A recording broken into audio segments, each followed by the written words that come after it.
All right, we've got a lot to get into this week. We're not only going to cover Ohio State's win over Iowa last weekend in the shoe, we're going to start to preview a little bit of Oregon film just so we know what to expect in the big matchup this weekend in Eugene. So first off, we're going to look at the Buckeye defense. As we can see in this clip, to the top of the screen, you can see in the yellow square a two tight end set, and that's what Iowa based out of. A lot of 12 personnel, one running back, two tight ends. Ohio State responded with a three linebacker look. They're playing a lot of cover one, meaning they're matching up in man-to-man coverage, so we can see to the bottom, two corners on the two receivers split out. Styles, who's mugged up over one tight end, and Lathan Ransom. They're going to play man-to-man coverage with the center fielder in the middle of the field. Now, as the play begins, what we're able to see is we get a receiver coming in motion across, number 5, right? And now watch what happens here to the Ohio State secondary. Not only does, instead of having one guy come across, right, to follow, instead what we see is they roll. And so Caleb Downs is going to actually follow from the top of the screen. He's going to roll the coverage from the top of the screen, right? He's going to now play this receiver man-to-man, while Denzel Burke is actually going to now become the free safety. Now, why is that important? Look at how quickly this play actually takes off for the Hawkeyes, right? You can see it's just, we get pressure, quick play out, boom, play in the flat from Caleb Downs. Watch this one more time because we're going to get pressure off this edge as the tight ends leak out. And suddenly we get, beats the tight end in coverage, and we've got this back right here who's the leak out, the check down. But before anyone can see it, Caleb Downs is actually going to make a quick play on the ball, just absolutely blow it up. Great instinctual football play here. This is the type of thing that you don't normally see from a free safety in the middle field. Let's watch it from the back of the end zone again. We're going to watch him come all the way over as this receiver comes across and make a play on the football. Just yet another great example why this All-American player, what a difference he's making in the Ohio State defense. Okay, another piece to watch here. Obviously, the run defense was a huge part of the game plan against Iowa. What we can see is we get a wide receiver coming in motion across. That's not really the action of this play, though, because we're going to see a split zone from this tight end looking to kick out the edge while the entire line blocks down, right? The whole goal of this play is they're trying to create a cutback lane for the running back through this area here. Now, I want you to watch the way that JT Tuimoloau at this end absolutely blows up the split zone here, right? Watch, we get this puller again coming across, right? It's this guy. Just watch this collision here in full speed. Absolutely blows that up. Now, again, the play is supposed to run through here. You can see the rest of the way that this entire alley is lined up, and instead what we get is Tuimoloau blowing up the play right in the backfield. Now, that actually gives the back room to come out this way. And that's the second area I want you to watch is look at Cody Simon here as he's able to shed this block, right? We get a left tackle coming up on him, right? This is the matchup. He's going to actually shed this block, get off, and then close down, right? There's a lot of area for him to close here. This is a lot of area for one defender, and if he's not able to shed that block right away, that's probably a gain for the offense. Instead, he cleans up, makes a tackle, no gain for Iowa. All right, it's 3rd and 6 here. This is a big play getting off the field. We just showed Caleb Downs making a play in the open field. Now we're going to show how Jim Knowles likes to use him really as a change maker on these third downs, not just playing center field. His aggressive ability and his instincts to get to the quarterback make a difference. Ohio State is going to be in straight man. There's no zone coverage behind it, and you're going to see that free safety coming right down the pike here to disrupt this throw. Now, again, you can see the delay. They do bring pressure, but he comes through almost untouched, forces a bad throw. McNamara's got nowhere to go with the football, right? We can watch him again. Here's where he lines up. You can see they've got two linebackers mugged up over the middle, and actually what you're gonna find out is they're going to drop two players. They're actually Jackson and Melton, two defensive ends lined up in the middle here. They're going to drop into these short little zones, but the reality is it's that pressure. Yes, he's following those two inside linebackers who get picked up, forces the bad throw. Ohio State's able to get off the field because of the athleticism of their free safety. Okay, switching over to the Buckeye offense. This was something we saw a lot on Saturday, which was a little bit of a new wrinkle. They spent a ton of time in pistol. They'd actually start off with Ibuka in the backfield here, like a two-back look, and then he'd motion out, and you'd get the running back who'd motion in behind Will Howard here to create a pistol look. Now, what's unique about the way they ran pistol is, and not only do they run a bunch of different concepts from it, but it was the way that they executed these run plays, because I want you to watch in the backfield here. The play is going to go to the left. It's a mid-zone play. They're stepping at a 45-degree angle. The play's meant to hit here. You want to go off the outside cheek of the left guard, right, if you're running that play.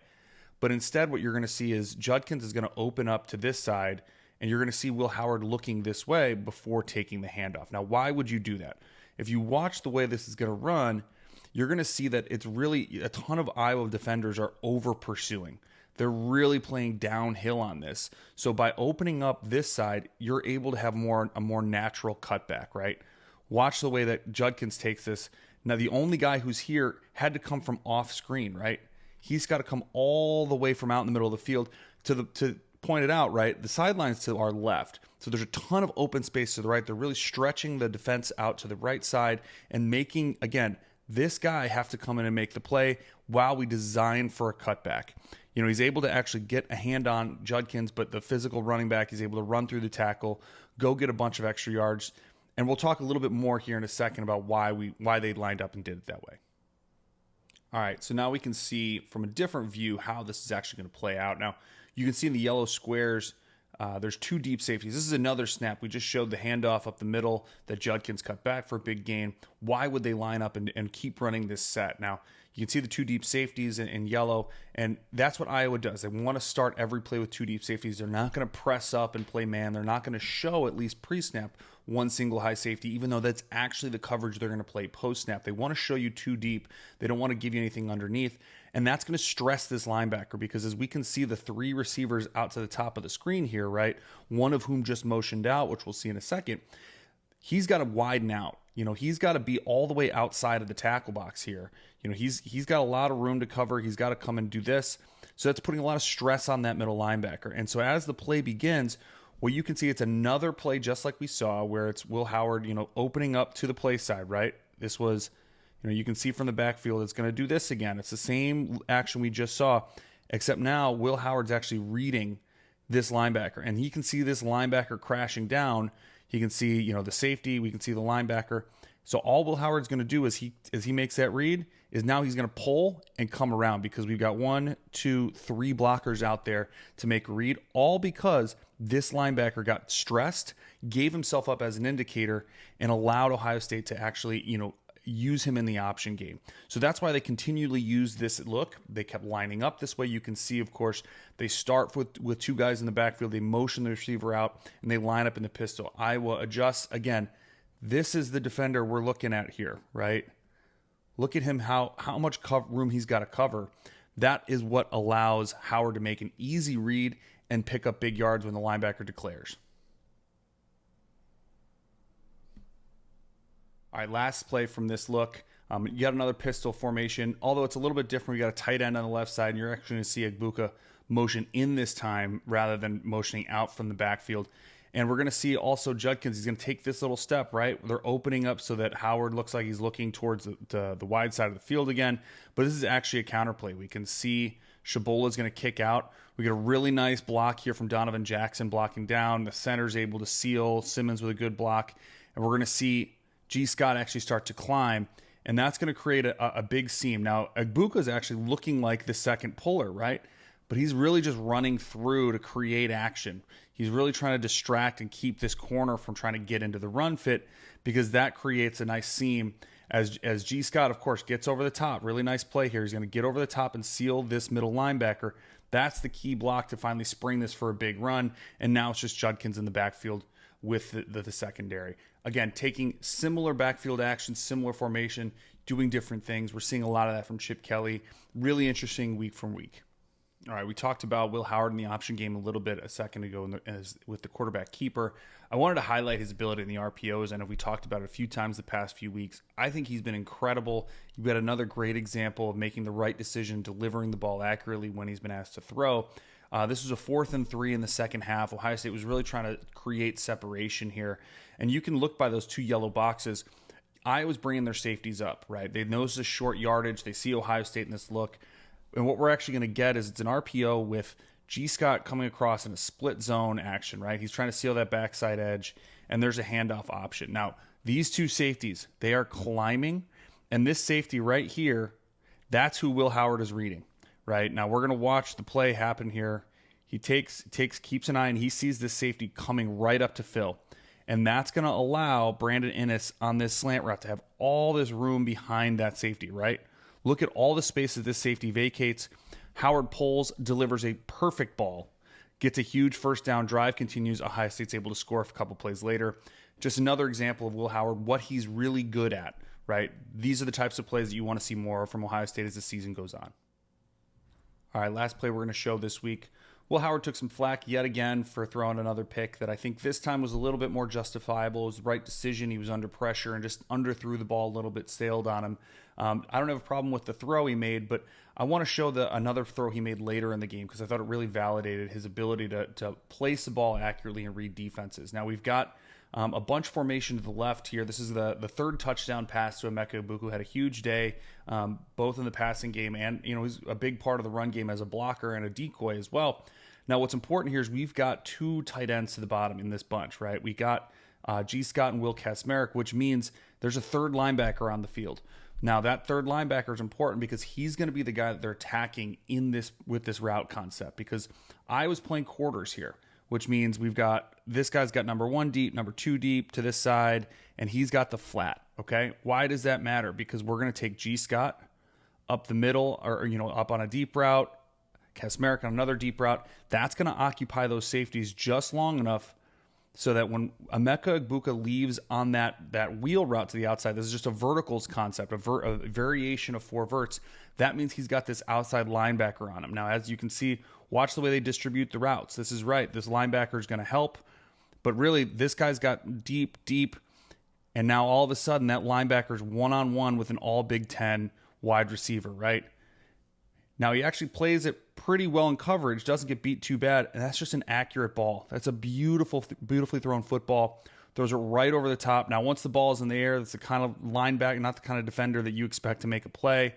We watch from the end zone view here. Greatly delivered ball. Will sees it. He looks off the safeties, goes to his third option, right, and just throws a dime right over the top of 37. Okay, that is a perfectly thrown football. He knows exactly what's going on. So, it's fair criticism for some of the picks he's thrown this season. I understand that, but he does have the ability to make these incredible throws. All right, by now we can count down the matchup to Oregon and Ohio State in the number of hours rather than days. So let's take a little bit of a quick look at what we can expect from the Ducks. This isn't going to be all-inclusive by any means, but what we can see from their offense is it's led by Dillon Gabriel, most of you guys know, veteran, experienced quarterback, but Will Stein, their OC, he does a really good job of using formation and pre-snap looks to stress the defense. What do I mean by that? We got a 3-by-1 to the field here, and we're going to motion across this receiver to create a twins look on the opposite side, right? We're going to see that, and we notice that the defense does not move with them, right? So what we end up having is we get these 2 guys to the top, we get 2 receivers, and we have 2 defenders, right? They don't rotate the defense over. They want to stay with an extra body to the wide side of the field.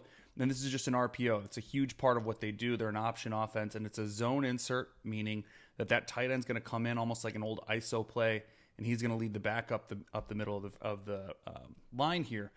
But all Dillon Gabriel's doing is he's taking a look at what he sees to the top of the screen pre-snap, and he says, that's a nice look for my receiver. I'm slinging it out for a quick screen. I'm going to go get 7-8 yards. That's a huge part of what the Oregon offense will do. They're going to stress you formationally. They're going to take a look at what you are presenting before the ball is snapped and make a decision about where it's going because they trust their veteran QB, Dillon Gabriel. All right, the reason they're going to show so much window dressing is because they do just want to run the football if they can. They've got a really physical offensive line. I think that's one of the holdovers from the Cristobal days. Certainly when Dan Lanning came in, he wanted to have a physical ground game, and he's got that right now. They're going to run a lot of zone plays. That's really what they base in. And they've got a great back in Jordan James. Reminds you a lot of Quinshon Judkins for his physical ability to run the football. He's not easy to bring down one-on-one in the open field. You really got to bring the wood to take him down. But this is just well executed up front because, we've got a mid-zone play looking to hit on the edge here. And you get really nice work from the offensive line. You get 3 double teams, right? You get this backside one to seal. We're going to get the guard in the center, and then we're going to climb up.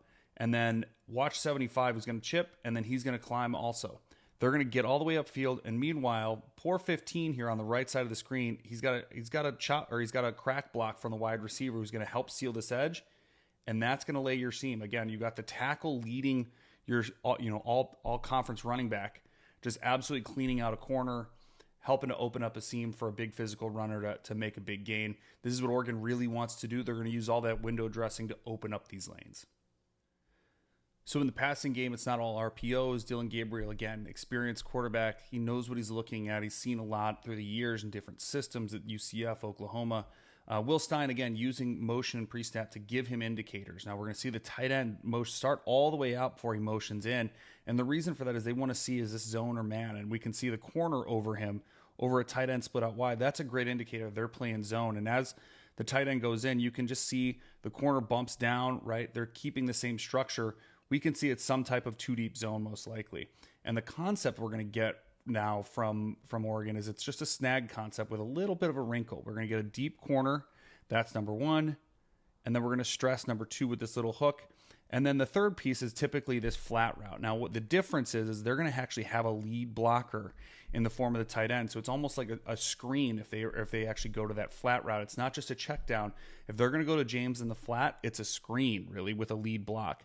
Now, as the play progresses, you can see the linebacker steps right up because he sees that action here. And the other inside linebacker he's worried about this corner route. He's got to wall it off, which leaves that snag route, that number two, wide open, right? Look at how much space is here. There's nobody around him. Gabriel's able to easily read this defense. He's put this defender in conflict. He doesn't know, should I take the back? Should I take the snag? Overwhelming that zone that they identified pre-snap, making an accurate throw, getting it to a talented playmaker to make a run after the catch. Now, at this point, you're probably thinking, well, we just got to keep everything in front. Dillon Gabriel is just going to dink and dime us. He's going to throw underneath, RPO us to death. So just play sound football.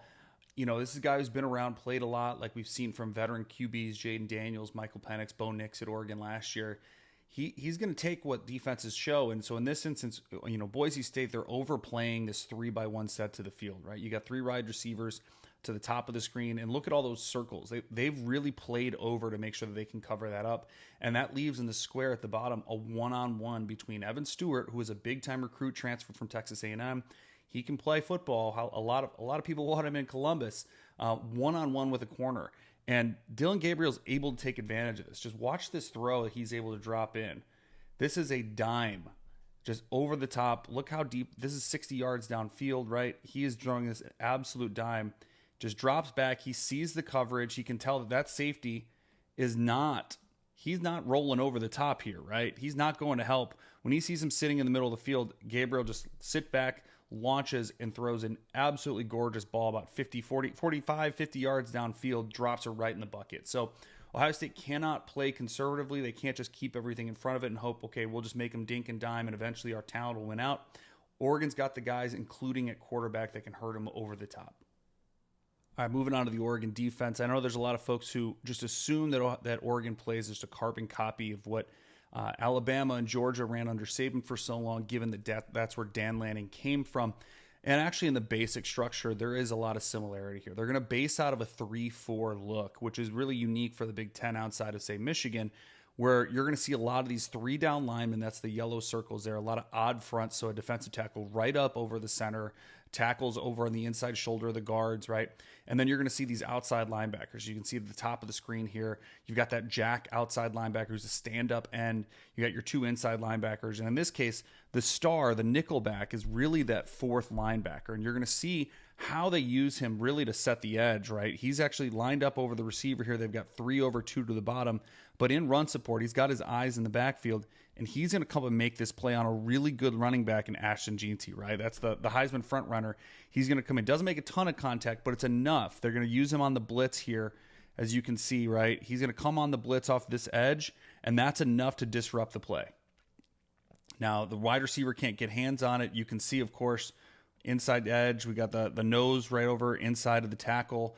This guy's holding the backside edge. But this pressure, it really creates a 7-man box that's really tough to run into, especially because they've got great defensive tackle play. They got depth along the defensive line and athletes at linebacker.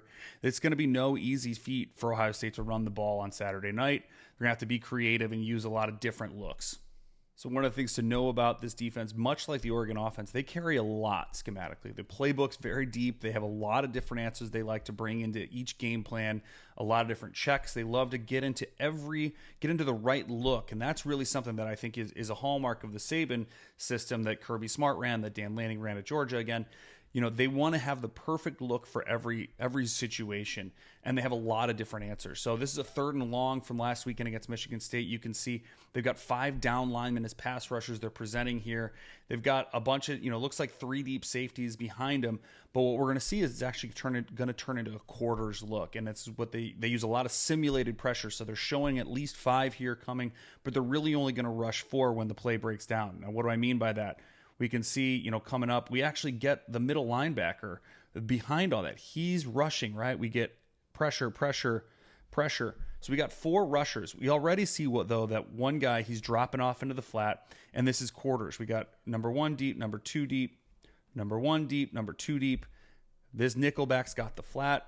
And we're actually going to see Matthias Uyunglele is going to fall off to be kind of like the middle. He's spying the quarterback, but he's really playing an underneath middle zone, and that gives you a 4 deep, 3 under zone pressure, and that's what is able to make the play. Now Childs doesn't know what he's looking at. He's got to make a quick decision before the pressure gets there around the edge, right? He's got to get rid of the ball, can't deliver it accurately. Cornerback's able to make a play.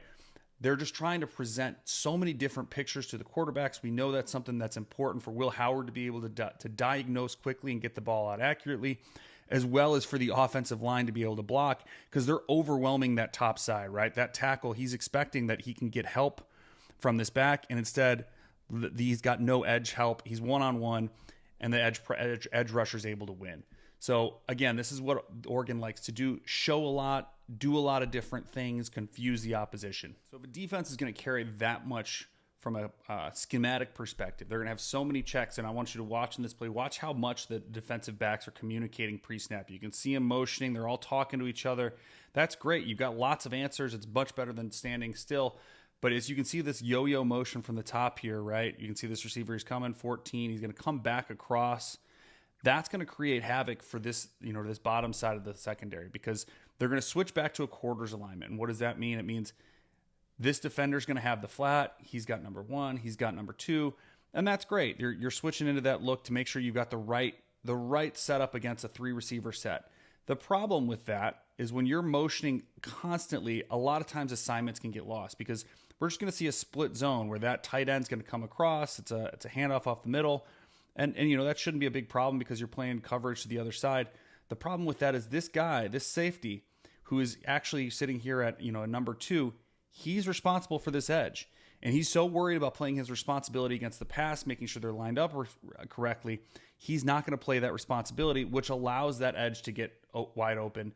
The cutback is there. The running back's able to get a big gain, right? So again, by stressing their responsibilities, making them make decisions quickly and on the fly can overwhelm defensive backs and lead to busts. We'll show another one here in a second. Like we just said, there's ways you can stress a defense that always wants to be in the perfect call, has so many checks, and that's by motioning, especially right at the snap. So we're going to see it's a short yardage play. There's no deep defensive backs. You can see Oregon crowding the line here. We've got a tight end and a bunch to the top, under center quarterback. They're looking for this handoff this side for if you're Oregon. Right, but we get a little motion, right? Now the defenders, you can see them talking to each other as we get this yo-yo motion. But what we're going to have is this is actually a pass, because we're going to get this guy in the flat, this guy on an over, and then he's running deep, right? It's play action. So what we see is that we see the defense, we're actually going to get a blitz from the inside linebacker. This edge, this defensive back is looking at the run action in the backfield. And what we see, because of the checks, we're getting 2 guys on this one player to the flat. This receiver on the deep over, he's way in front of the defender who's in man. And then most importantly, we've got a safety one-on-one against a deep route. And that is a big win for the offense, because that's a matchup you want to take advantage of. They're able to take advantage. It's almost an underthrown ball, really should have been a touchdown. But that safety, he's checking, he's talking. He's not ready to line up and take this receiver deep. They're out of leverage because we got 2 guys who think they have the flat. It's a bust in coverage. This guy is delayed. So there actually were 2 good options on this. And this is what happens when you're carrying a lot of defense. You're asking your defense to be perfect at all times. Otherwise, you can give up these big plays. Miscommunications can happen the more you communicate. So Ohio State's just got to do as much as they can to put this stress on the Oregon defense. We can watch from the backside here. All eyes are on the backfield, of course. But look, the safety never had a chance, right? If the ball's thrown on target, that's a touchdown, no question. We could have spent hours breaking down both of these staffs and all the interesting viewpoints that they've assembled over the years, from Chip Kelly to Will Stein, Dan Lanning, coaching under Kirby Smart and bringing the Nick Saban tree out west, as well as some of the other voices that he's brought into his coaching room out in Eugene. But I think it's going to be really interesting to see. In a very quick summary, both of these teams are going to throw a lot out there on Saturday night. They've been obviously building up to this. Oregon played Boise State in an interesting game in week 2. But you're going to see both of these teams doing a lot, especially on the offensive side of the ball. Will Stein and the Oregon offense, they're going to use a lot of RPOs, motion, and formation. They're just going to try to manipulate space, though. That's the big difference between these two. Whereas I expect Ohio State, we're going to see Chip Kelly using similar motions, formations, personnel alignments. They're really going to be trying to make and create personnel mismatches. So that might be getting Emeka Egbuka on a linebacker in pass coverage, or Jeremiah Smith getting a safety to have to cover him on a deep ball, or even, when it comes to the run game, how can they manipulate what Oregon's doing in the secondary so that a cornerback is now having to fit the run against a Quinshad Junkins outside zone. Those are the types of things I expect us to see in this game. A lot of interesting back and forth. It's going to be fun to break down next week once we've seen it. And both of these teams have veteran quarterbacks that are capable of making plays within those structure. I think that's really important. We're not going to see quarterbacks here that are scared of this limelight. They're not going to be scared of the stage. And these are guys that when they're confident in what they're seeing, they're both capable of making plays. So when you start to look for what's the difference going to be between these two programs, it's a cliche, but it's going to come down to what's happening on the lines. And, we see this in the NFL all the time. When you get top tier teams, they scheme each other up, especially you see this in the playoffs where it's all about the scheme and all the game planning. And what does it turn out to be? It's one guy just can't be blocked, right? And so when you look at these two matchups, there's talent on both defensive lines. And I really think that's going to be where this game is won, is who's got a guy or a couple of guys that are able to consistently make plays and wreck that game plan. There's something you can't scheme up when there's a guy that's unblockable. So for Ohio State, is that one of the defensive ends, Jack Sawyer, JT Tuimoloau, Tyleik Williams, if he's healthy in the middle. And then on the Oregon side, is that Jordan Birch, big number one. He's a 6'6", almost 300-pound defensive end transfer from South Carolina. He's already got 5 sacks in 5 games. Or Derek Harmon, the transfer from Michigan State, had a sack against Ohio State 2 years ago. He's got 3 sacks. He creates a lot of disruption on the interior as a big body. Those are the guys that I'm looking for, as you're watching this game on Saturday night. Who could be the game difference or the difference in this game? It's probably going to come along the defensive line. Should be a fun one. We'll break it down next week. Thanks for joining.